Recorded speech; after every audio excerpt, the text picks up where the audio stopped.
Baik, Assalamualaikum warahmatullahi wabarakatuh. Kami dari kelompok 5 akan menjelaskan tentang kecakapan abad 21 dan implementasi kurikulum K13. Sebelumnya, perkenalkan anggota kami yang pertama yaitu Karimah NIM 142, Lutfi Abdul Aziz NIM 143, Laila Rofi Atil Maknuna NIM 148, Aziza Fajar Budiani NIM 149, dan terakhir si Wiwian dari NIM 155. Yang akan kita bahas yaitu tentang mengenai kecakapan abad 21 dalam pembelajaran. Ada dua pembahasan. Yang pertama yaitu pilar pendidikan dan yang kedua yaitu kecakapan abad 21. Di sini saya akan menjelaskan tentang apa saja pilar-pilar pendidikan dan pengertian pilar pendidikan. Nah, apa itu pilar pendidikan? Jadi di sini pilar pendidikan adalah sebagai dasar atau pokok untuk mencapai pengetahuan dan pemahaman bagi individu secara fisik dan mental yang bebas dan sadar kepada Tuhan. Dalam upaya meningkatkan kualitas suatu bangsa, tidak ada cara lain kecuali melalui peningkatan mutu pendidikan. Atau dalam kamus umum, pilar pendidikan adalah pilar sendiri itu adalah tiang penyangga. Jadi di sini yang dimaksud dengan pilar pendidikan yaitu tiang-tiang penyangga dalam pendidikan itu ada apa saja. Nah, itu nanti akan kita bahas. UNESCO sebagai lembaga yang mengurusi masalah pendidikan di bawah PBB dalam Sindutana mengemukakan keberhasilan pendidikan diukur dari hasil 4 pilar pengalaman belajar yang diorientasikan pada pencapaian ranah kognitif, afektif, dan psikomotorik. Nah, apa saja 4 pilar itu? Yang pertama yaitu learning to know atau belajar untuk tahu. Yang kedua yaitu learning to do atau belajar untuk melakukan. Yang ketiga yaitu learning to be atau belajar untuk menjadi diri sendiri atau mengembangkan diri. Atau learning to live together atau belajar untuk menjalani secara bersama-sama. Baik, di sini nanti akan kita bahas satu persatu. Yang pertama yaitu tentang learning to know atau belajar untuk tahu. Nah, dalam pilar ini sesuai dengan artinya yaitu belajar untuk tahu. Nah, di sini itu belajar ini termasuk dalam kategori belajar pada tingkat yang rendah, yaitu belajar yang lebih untuk menekankan pada ranah kognitifnya.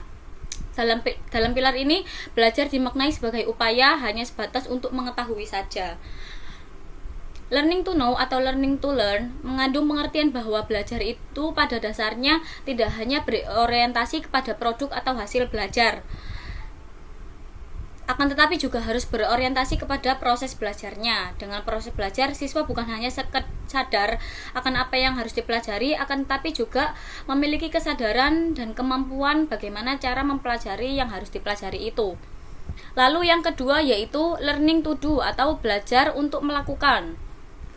Sesuai dengan namanya, belajar untuk melakukan. Jadi di sini siswa itu belajar sambil melakukan, bukan hanya sekedar melihat saja, tapi juga ikut serta dalam pembelajaran.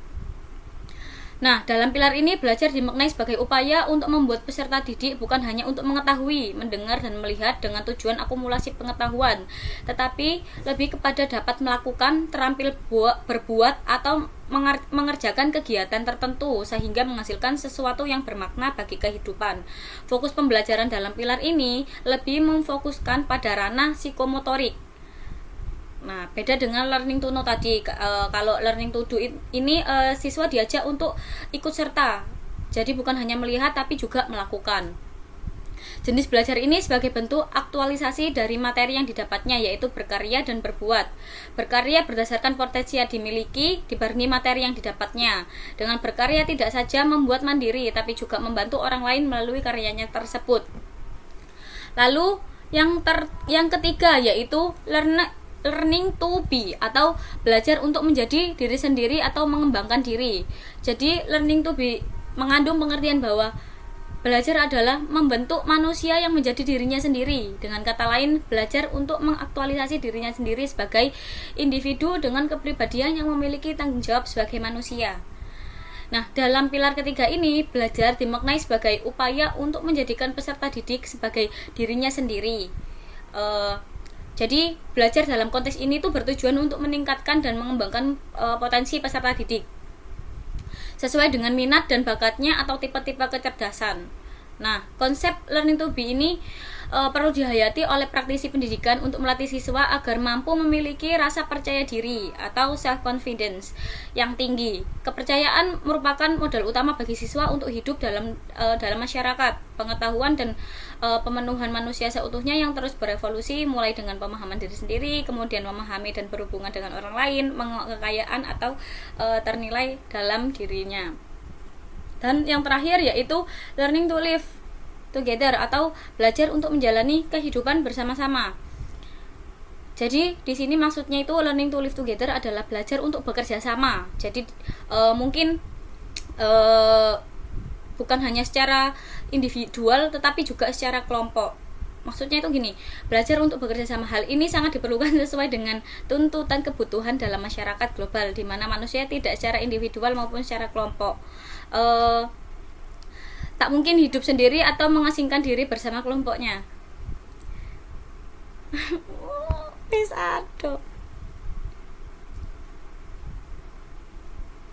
Selanjutnya yaitu learning to live together atau belajar untuk menjalani kehidupan bersama. Jadi di sini pilar keempat ini memaknai belajar sebagai upaya agar peserta didik dapat hidup bersama dengan sesamanya secara damai. Dikaitkan dengan tipe-tipe kecerdasan, maka pilar keempat ini berupaya untuk menjadikan peserta didik memiliki kecerdasan sosial. Jadi di sini peserta didik itu diajak untuk bersosial, yaitu bekerja dengan kelompok atau bekerja sama dengan orang lain, karena pada dasarnya bekerja sama itu sangat diperlukan sesuai dengan tuntutan kebutuhan dalam masyarakat global, di mana manusia baik secara individu maupun secara kelompok tak mungkin bisa hidup sendiri atau mengasingkan diri bersama kelompoknya. Jadi learning to live together ini sangat penting dimiliki oleh siswa supaya siswa itu belajar untuk lebih bekerja sama.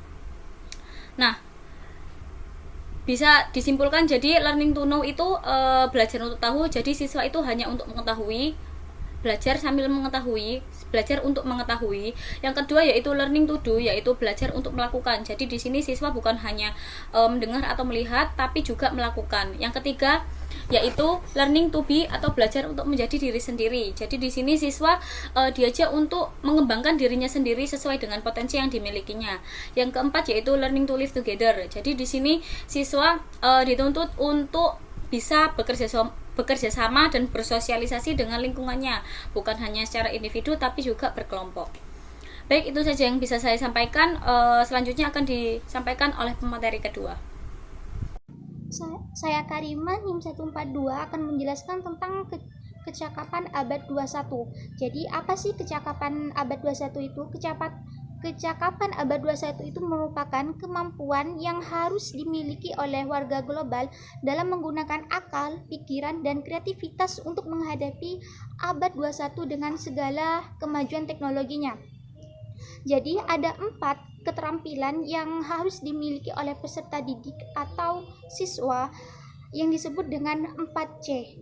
Dan 4 keterampilan ini sangat diperlukan. Kenapa? Agar siswa mampu bersaing pada abad 21 ini. Yang pertama, keterampilan abad 21 terdiri dari berpikir kritis dan memecahkan masalah atau critical thinking and problem solving skill. Jadi berkritis ini merupakan kemampuan untuk memahami sebuah masalah yang rumit, di mana sehingga akan muncul perspektif dan menemukan solusi dari suatu permasalahan tersebut. Jadi critical thinking ini dimaknai sebagai kemampuan menalar, memahami, membuat pilihan yang rumit atau memahami interkoneksi antara sistem, menyusun dan mengungkapkan, menganalisis dan menyelesaikan masalah. Yang kedua, bekerja sama atau collaboration skill. Jadi dengan adanya berkolaborasi, maka siswa dengan siswa yang lain akan terlibat atau saling mengisi kekurangan yang lain dengan kelebihan masing-masing. Yang ketiga ada creativity skill atau kreativitas atau kemampuan untuk berkreativitas. Jadi kemampuan kreativitas ini merupakan kemampuan untuk mengembangkan atau melaksanakan dan menyampaikan gagasan baru kepada yang lain. atau biasa disebut kreativitas ini juga didefinisikan sebagai kemampuan seseorang dalam menciptakan penggabungan baru atau sesuatu yang baru. Yang terakhir ada kemampuan untuk berkomunikasi atau communication skill. Jadi communication skill ini merupakan kegiatan mentransfer informasi baik secara lisan maupun secara tulis. Yang pertama ada kualitas karakter kecakapan abad 21. Jadi jika berbicara dengan karakter itu merupakan sifat alami dari seseorang dalam merespons situasi secara bermoral yang mana dapat mewujudkan dalam tindakan nyata melalui perilaku baik, jujur, disiplin dan tanggung jawab, hormat terhadap orang lain dan nilai-nilai karakter lainnya. Seseorang yang menampilkan kualitas personal yang sesuai dengan yang diinginkan masyarakat dapat dikatakan memiliki karakter yang baik dan mampu mengembangkan kualitas berkarakter. Sedangkan definisi pendidikan karakter adalah sebuah usaha yang disengaja untuk mengembangkan karakter siswa melalui sekolah. Oleh karena itu, pada dasarnya pendidikan karakter dapat dimaknai sebagai sebuah proses yang mana dapat membantu menumbuhkan, mengembangkan, mendewasakan dan membentuk kepribadian seseorang sehingga terbentuk kepribadian yang dapat digunakan sebagai landasan untuk cara pandang berpikir, bersikap, dan bertindak. Sedangkan ada beberapa karakter pendidikan yang diperlukan. Yang pertama adalah kreatif, yang ada beberapa karakter yang diperlukan pada karakter kecakapan pada abad 21. Yang pertama adalah kreatif, yang mana kreatif ini seperti yang dijelaskan tadi bahwa kreatif ini merupakan seseorang yang dapat mengembangkan sesuatu yang baru. Yang kedua, kemampuan beradaptasi itu sangat jelas sangat dibutuhkan dalam kecakapan abad 21. Yang begitu juga ada karakter moral seperti kecakapan sosial dan kepemimpinan yang melibatkan respek, empati, percaya diri, adil, dan integritas, di mana ketiga kecakapan karakter tersebut sangat diperlukan pada kecakapan abad 21. Jadi berbagai kecakapan abad 21 yang dirumuskan oleh P21 memiliki pertalian erat dengan arah kebijakan yang untuk membangun pembangunan nasional Indonesia, yaitu meningkatkan daya asing. Jadi individu yang memiliki kecakapan belajar dan inovasi yang baik cenderung memiliki kemampuan untuk senantiasa mengembangkan diri.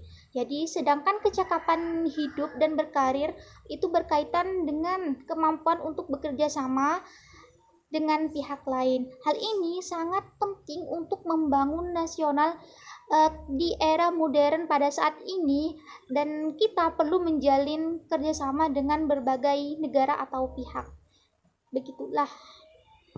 Ada kompetensi kecakapan abad 21, di mana kompetensi kecakapan abad 21 ini terbagi menjadi 4 bagian. Yang pertama adalah kecakapan berpikir kritis dan pemecahan masalah. Nah, berpikir kritis itu merupakan proses yang terarah dan jelas yang digunakan dalam kegiatan mental seperti memecahkan masalah, mengambil keputusan, membujuk, menganalisis asumsi, dan melakukan penelitian ilmiah. Jadi, berpikir kritis ini adalah menurut Bayer 1985 merupakan yaitu menentukan kredibilitas suatu sumber dan membedakan antara yang relevan dari yang tidak relevan, serta membedakan fakta dan penilaian yang subjektif, dan mengidentifikasi dan mengevaluasi asumsi, mengidentifikasi bias yang ada, serta mengidentifikasi sudut pandang dan mengevaluasi bukti untuk mendukung pengakuan. Itu menurut pengertian berpikir kritis menurut Bayer. Sedangkan yang kedua ada kecakapan berkomunikasi, di mana communication atau komunikasi itu adalah proses pertukaran bahasa yang berlangsung dalam dunia manusia. Tujuan dari adanya komunikasi ini adalah memberikan kemudahan dalam memahami pesan yang disampaikan antara pemberi informasi dan menerima informasi, sehingga bahasa dapat digunakan oleh pemberi informasi lebih jelas dan lengkap, serta dapat dimengerti dan dipahami dengan baik. Nah, kompetensi kecakapan komunikasi ini terdiri dari yang pertama, menggunakan kemampuan untuk mengutarakan ide-idenya, baik itu pada saat berdiskusi di dalam dan di luar kelas maupun tertuang pada tulisan. Yang kedua, menggunakan bahasa lisan yang sesuai dengan konten dan konteks pembicaraan dengan lawan bicara atau yang diajak berkomunikasi. Yang ketiga, selain itu komunikasi lisan diperlukan juga sikap untuk dapat mendengarkan dan menghargai pendapat orang lain selain pengetahuan terkait konten dan konteks pembicaraan. Yang keempat, menggunakan alur pikir yang logis terstruktur sesuai dengan kaidah yang berlaku. Jadi adanya komunikasi ini dapat menggunakan alur pikir yang logis, di mana alur yang logis ini terstruktur dan sesuai dengan kaidah yang berlaku. Yang kelima, dalam abad 21 ini komunikasi tidak terbatas hanya pada satu bahasa, tetapi kemungkinan multibahasa. Jadi pada abad 21 ini tidak berlaku semisal Indonesia harus juga mengerti akan bahasa Indonesia, tetapi orang-orang Indonesia juga harus paham dengan bahasa dari bahasa Inggris, bahasa lainnya. Jadi kemampuan pada abad 21 ini bahasanya tidak terbatas, komunikasinya tidak terbatas. Yang ketiga, kecakapan, kreativitas, dan inovasi.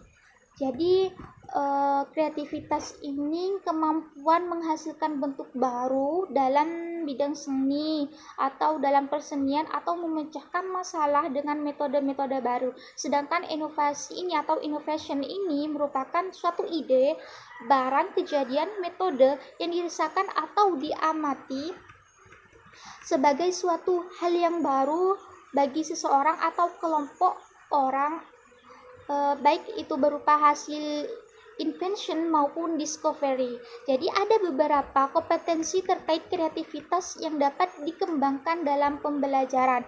Yang pertama, memiliki kemampuan dalam mengembangkan, melaksanakan, dan menyampaikan gagasan-gagasan baru secara lisan atau tulisan. Yang kedua, bersikap terbuka dan responsif terhadap perspektif baru dan berbeda. Jadi itu ada fungsi dari adanya kecakapan, kreativitas, dan inovasi. Yang ketiga, mampu mengemukakan ide-ide kreativitas secara konseptual dan praktikal. Dan yang keempat, menggunakan konsep-konsep atau pengetahuannya dalam situasi baru dan berbeda, baik dalam mata pelajaran terkait atau mata pelajaran yang lainnya. Yang kelima, menggunakan kegagalan sebagai wahana pembelajaran. Jadi adanya inovasi atau kreativitas ini, kegagalan tersebut dijadikan sebuah pembelajaran untuk kedepannya. Yang keenam, memiliki kemampuan dalam menciptakan kebaharuan berdasarkan pengetahuan awal yang dimilikinya. Dan yang terakhir, mampu beradaptasi dalam situasi baru dan memberikan kontribusi positif terhadap lingkungannya. Yang keempat, di sini ada kecakapan kolaborasi. Jadi kolaborasi ini adalah pembelajaran yang melibatkan siswa dalam suatu kelompok untuk membangun pengetahuan dan mencapai tujuan pembelajaran bersama melalui interaksi sosial di bawah bimbingan pendidik, baik di dalam kelas ataupun di dalam luar kelas, sehingga terjadi pembelajaran yang penuh makna dan siswa akan saling menghargai kontribusi semua anggota kelompoknya. Adapun kompetensi yang terkait dalam kecakapan kolaborasi ini dalam pembelajaran, yang pertama adalah memiliki kemampuan dalam bekerja sama kelompok. Jadi kompetensi beradanya kolaborasi ini, siswa dapat mempunyai kemampuan dalam bekerja sama dalam kelompok. Yang kedua, beradaptasi dalam berbagai peran dan bertanggung jawab bekerja secara produktif dengan yang lain. Yang ketiga, memiliki rasa empati dan menghormati perspektif berbeda. Jadi adanya empati dan atau perspektif yang beda antara siswa dan yang lain itu saling bertukar pikiran. Jadi tidak bertengkar, yang satunya pendapatnya yang ini harus ini yang benar, tapi tidak menghormati pendapat yang lain. Itu adalah kompetensi kecakapan kolaborasi. Yang keempat, kemampuan kompromi dengan anggota yang lain dalam kelompok demi tercapainya tujuan yang telah ditetapkan.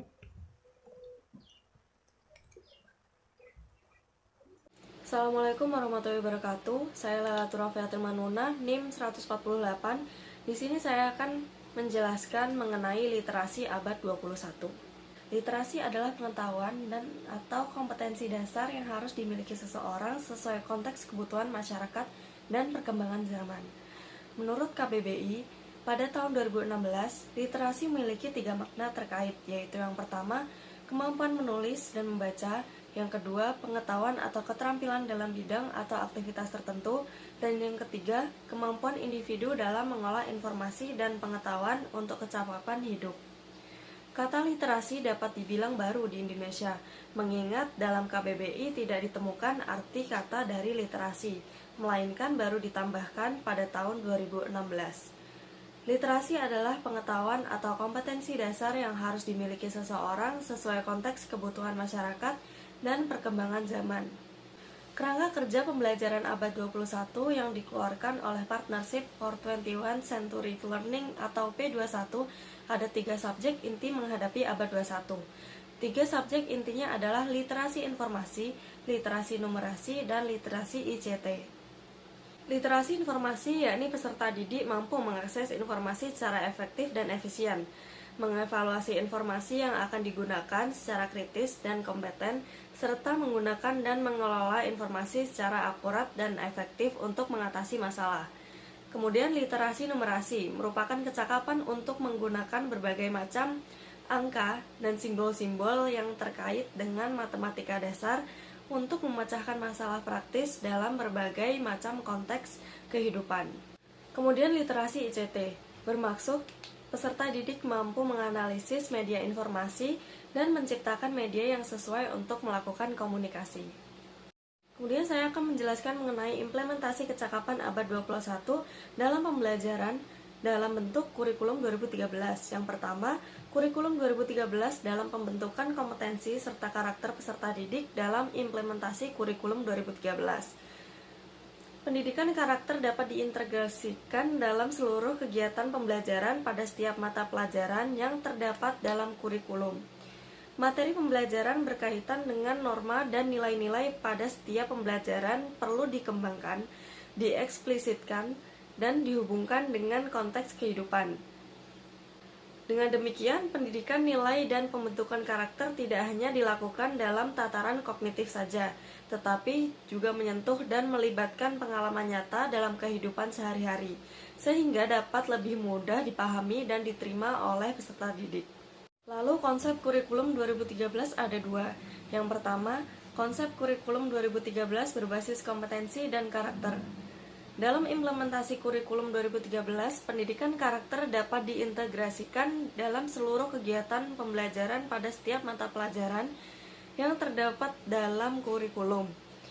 Materi pembelajaran berkaitan dengan norma dan nilai-nilai pada setiap pembelajaran perlu dikembangkan, dieksplisitkan, dan dihubungkan dengan konteks kehidupan sehari-hari.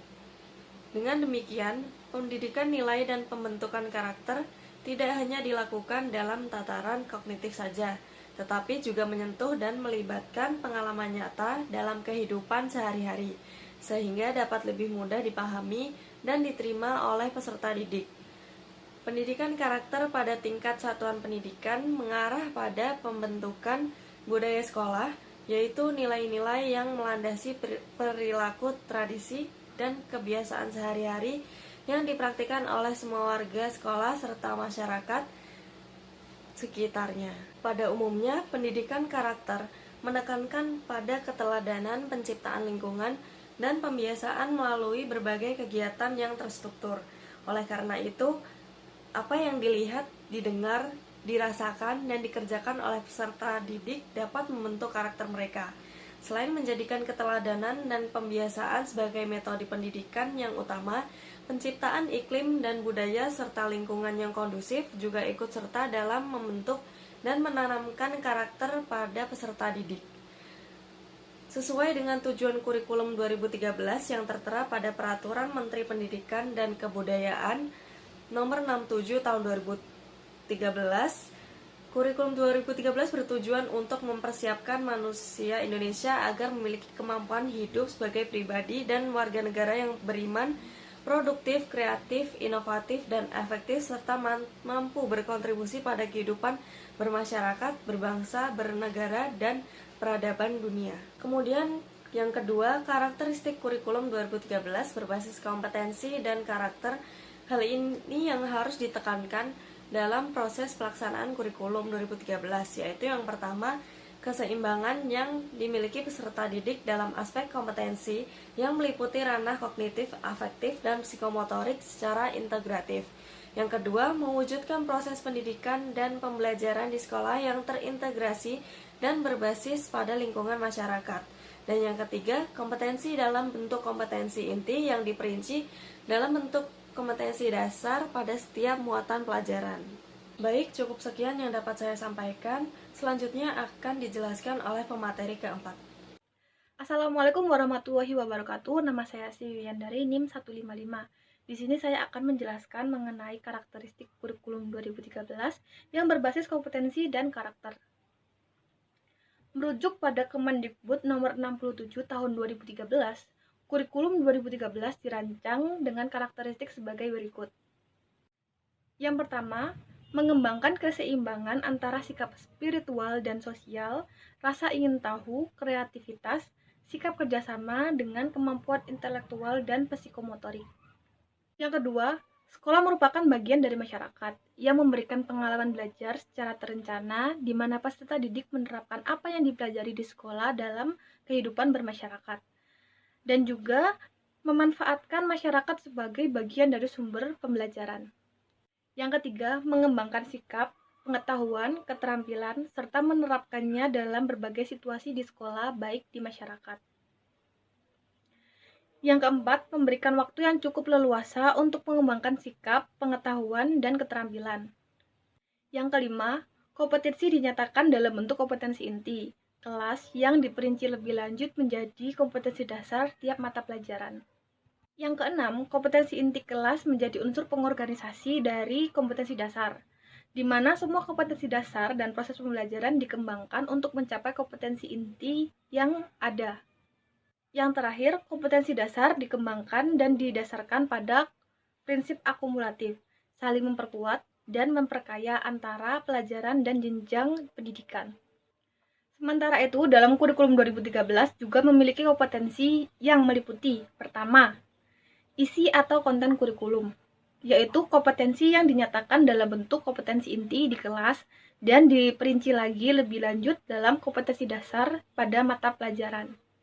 Berikutnya, kompetensi inti merupakan gambaran secara kategorial mengenai kompetensi dalam aspek sikap, pengetahuan, dan keterampilan yang harus dipelajari oleh peserta didik di semua jenjang sekolah, kelas, dan mata pembelajaran. Yang ketiga, kompetensi dasar atau KD merupakan kompetensi yang dipelajari peserta didik untuk satu tema di SD dan untuk mata pelajaran di jenjang SMP, SMA, juga SMK. Lalu yang keempat, kompetensi inti dan kompetensi dasar pada jenjang pendidikan diutamakan pada pengembangan ranah sikap. Sedangkan pada jenjang pendidikan menengah lebih ditekankan pada intelektual atau kemampuan kognitif tingkat tingginya. Yang kelima, kompetensi inti menjadi unsur organisator dari kompetensi dasar, yaitu semua kompetensi dasar dan proses pembelajaran dikembangkan untuk mencapai inti dari kompetensi itu. Yang keenam, kompetensi dasar dikembangkan dan didasarkan pada prinsip akumulatif, saling memperkuat, memperkaya antara pelajaran dan jenjang pendidikan. Yang terakhir, rancangan pelaksanaan pembelajaran atau RPP dikembangkan di setiap kompetensi dasar untuk mata pelajaran dan kelas tersebut. Selanjutnya, implementasi kurikulum 2013 dalam membentuk kemampuan dan keaktifan guru dalam menciptakan berbagai macam kegiatan yang telah diprogramkan. Yang pertama adalah komponen-komponen kurikulum 2013. Pada hakikatnya, kurikulum adalah seperangkat rencana dan pengaturan mengenai tujuan, isi, dan bahan pelajaran, serta cara yang digunakan dalam pedoman penyelenggaraan kegiatan pembelajaran untuk mencapai tujuan pendidikan tersebut. Dari definisi ini, kurikulum memiliki 3 komponen penting, yaitu komponen tujuan pendidikan, komponen proses, dan komponen evaluasi. Selain ketiga komponen tersebut, yang harus ada dalam kurikulum adalah pembelajaran. Pembelajaran sendiri yaitu proses untuk mencapai tujuan pendidikan yang telah dirumuskan dalam kurikulum. Oleh karena itu, dalam proses pembelajaran melibatkan beberapa subkomponen seperti pertama, metode dan teknik pembelajaran, lalu guru, buku ajar, kelengkapan pembelajaran, dan lain sebagainya.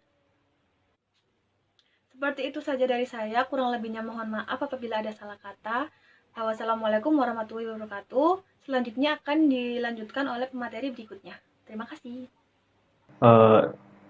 Perkenalkan, nama saya Lutfi Abdul Aziz, NIM 143. Di sini saya akan melanjutkan penjelasan dari pemateri sebelumnya, yaitu mengenai implementasi kurikulum 2013 dalam menumbuhkan kemampuan dan keaktifan guru dalam menciptakan berbagai macam kegiatan yang telah diprogramkan. Oke, lanjut. Nah, untuk yang pertama, di sini bagaimana sih implementasi kurikulum 2013? Menurut Hidayat, pada tahun 2013 di orientasi kurikulum 2013 yaitu berfokus pada peningkatan dan keseimbangan antara aspek afektif, pertama sikap, yang kedua yaitu aspek psikomotorik atau keterampilan, yang ketiga adalah aspek kognitif. Nah, di sini sangat berkaitan dengan kecakapan pada abad 21, yaitu yang menekankan pada kognitif, pengetahuan, keterampilan, dan juga sikap, terutama kepada karakter seorang peserta didik. Nah, hal ini sangat berkaitan antara kecakapan abad 21 dengan implementasi kurikulum 2013, karena menurut kelompok kami pada kurikulum 2013 ini juga mempersiapkan agar peserta didik dapat menjadi lulusan atau seorang lulusan yang dapat terjun pada masyarakat, yaitu dengan membawa 3 aspek tadi tentang sikap atau attitude, keterampilan, dan juga pengetahuan. Nah, lanjut. Nah, jika ditinjau dari kecakapan abad 21, bagaimana sih konsep kurikulum 2013 yang berbasis kompetensi dan karakter? Oke, kita kembali lagi kepada kecakapan abad 21. Nah, pada kecakapan abad ke-21 yang disiapkan untuk menghadapi abad 21 ini yaitu dengan kemajuannya teknologi yang sangat pesat, guru dituntut untuk dapat membentuk peserta didik yang memiliki potensi kognitif atau akal, attitude, sikap, dan juga psikomotor. Ya, sama dengan orientasi yang telah saya jelaskan di awal tadi.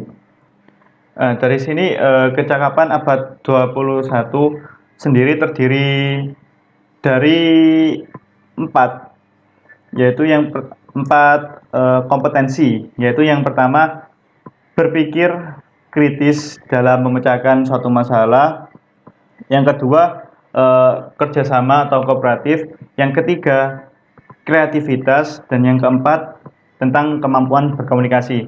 Nah, dari kompetensi-kompetensi yang ada pada aspek atau pada abad 21 ini dapat dilihat bahwa dalam pembelajaran kurikulum 2013 itu hampir semua juga berorientasi atau diambil dari kecakapan tersebut. Oke, yang pertama adalah berpikir kritis dan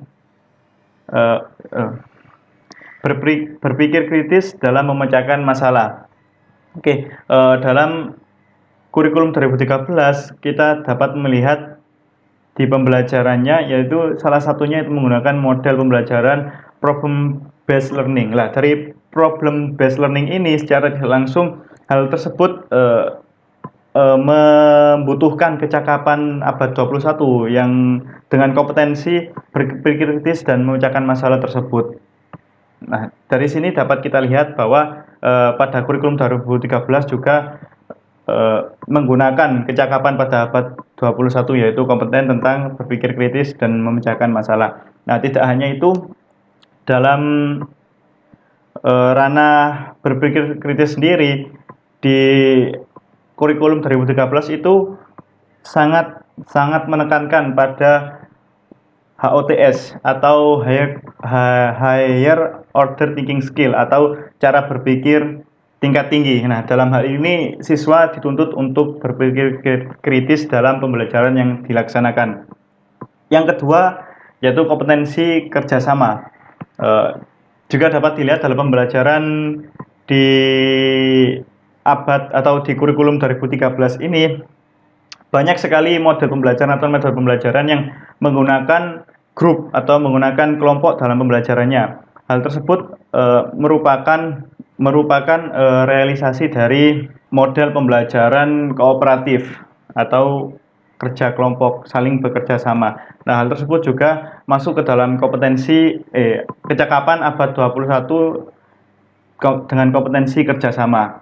Yang selanjutnya adalah yang ketiga, kreativitas. Nah, dari yang saya jelaskan di awal tadi sudah dijelaskan bahwa orientasi pada kurikulum 2013 ini yang pertama adalah kognitif, yang kedua adalah afektif, yang ketiga adalah psikomotorik. Nah, untuk kreativitas ini secara tidak langsung masuk ke dalam psikomotorik atau tentang keterampilan.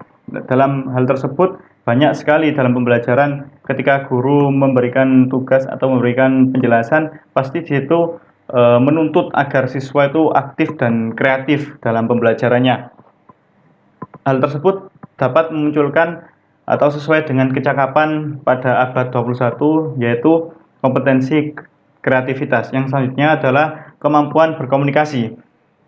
Nah, di sini kembali lagi, saat siswa dituntut untuk bekerja sama, siswa dituntut untuk berkelompok, maka di situ secara tidak langsung memunculkan bagaimana siswa itu dapat berkomunikasi dengan baik, menjalin kerjasama dengan baik dengan orang lain. Nah, hal tersebut yang diharapkan dapat menjadikan siswa siap untuk terjun pada lingkungan masyarakat. Pada kurikulum 2013, hal yang ditekankan adalah pada peningkatan karakter dan juga kompetensi peserta didik. Nah, kualitas karakter yang dimaksud adalah yang sesuai juga dengan kecakapan abad 21, yaitu karakter yang kreatif, memiliki kemampuan adaptasi. Pada pembelajaran kurikulum 2013 selalu dikaitkan dengan kehidupan sehari-hari atau relate dengan kehidupan siswa. Yang pertama, agar siswa itu dapat benar-benar mengerti dan paham tentang apa yang mereka pelajari. Yang kedua, agar siswa ini siap terjun pada lingkungan masyarakat. Nah, selain itu juga terdapat karakter moral. Karakter moral seperti kecakapan sosial dan kepemimpinan yang melibatkan nilai-nilai seperti menghargai sesama, empati, percaya diri, adil, dan integritas. Nah, dalam hal ini juga sudah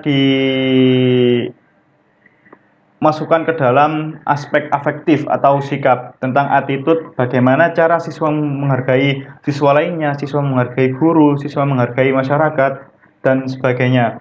Di situ juga terdapat penilaian tentang sikap siswa. Nah, di sini dapat dilihat bahwa kecakapan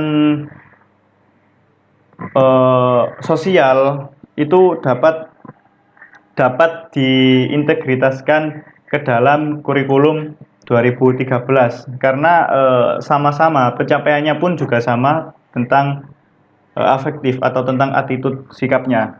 Implementasi kurikulum mencakup 3 kegiatan pokok, yakni yang pertama pengembangan program, yang kedua pelaksanaan pembelajaran, dan yang terakhir adalah evaluasi. Nah, dari hal tersebut, guru diharuskan dapat mengembangkan program-program yang akan dilaksanakannya. Yang kedua, melaksanakan pembelajaran sesuai dengan program telah direncanakan. Yang ketiga, mengevaluasi apakah pembelajaran yang telah dilakukan itu sesuai dengan tujuan pendidikan, terutama pada kurikulum 2013 dan ya tujuan pendidikan yang ada di Indonesia. Pada kurikulum 2013, metode pendekatan yang diterapkan tidak lagi berupa pengajaran demi kelulusan ujian. Jadi di sini pembelajaran yang dilakukan itu tidak hanya mempersiapkan peserta didik untuk menghadapi ujian kenaikan kelas atau ujian akhir semester. Nah, di sini dalam kurikulum 2013 metode pendidikan lebih menyeluruh yang memperhatikan kemampuan sosial, watak, budi pekerti, kecintaan budaya bangsa, dan lain sebagainya. Nah, hal tersebut sesuai dengan kecakapan pada abad 21 yang sangat menekankan pada peningkatan kualitas karakter dan juga kompetensi dari peserta didik. Implementasi kurikulum 2013 diharapkan mampu menghasilkan insan yang produktif, kreatif, dan inovatif untuk bersaing dalam dunia internasional. Hal tersebut sangat berkaitan dengan kecakapan abad 21, yaitu orang lebih universal, orang lebih mengetahui, pengetahuannya lebih komplit dan lebih global, menyeluruh. Pada kurikulum 2013 ini diharapkan dapat menciptakan insan produktif, kreatif, dan inovatif, khususnya bersaing dalam dunia internasional. Menurut Mulyasa, pada 2013 menyatakan bahwa keunggulan kurikulum 2013 yaitu menggunakan pendekatan yang saintifik, berbasis karakter, dan menggunakan pendekatan kompetensi pada bidang studi tertentu. Nah, kelebihan kurikulum 2013 ini merupakan penyempurnaan kurikulum sebelumnya. Pada KTSP yang belum terdapat pada KTSP ditekankan lagi pada kurikulum 2013. Perbaikan kurikulum biasanya hanya mengenai satu atau dua atau beberapa aspek dari kurikulum, misalnya metode mengajarnya, alat peraga, buku pelajaran, dengan tetap menggunakan kurikulum yang berlaku. Nah, hal tersebut bisa kita lihat dari metode mengajar pada kurikulum 2013 itu sangat sesuai dengan kecakapan abad 21 yang seperti saya jelaskan di awal tadi, bahwa di situ berorientasi atau berfokus pada siswa, di mana siswa itu harus kreatif, siswa harus aktif dalam pembelajarannya. Oleh karena itu, guru diharuskan merancang pembelajaran yang menarik pula agar siswa dapat aktif dalam pembelajaran. Oke, mungkin itu saja yang dapat saya sampaikan. Saya mewakili dari kelompok 5, kurang lebihnya mohon maaf. Sekian, wassalamualaikum warahmatullahi wabarakatuh.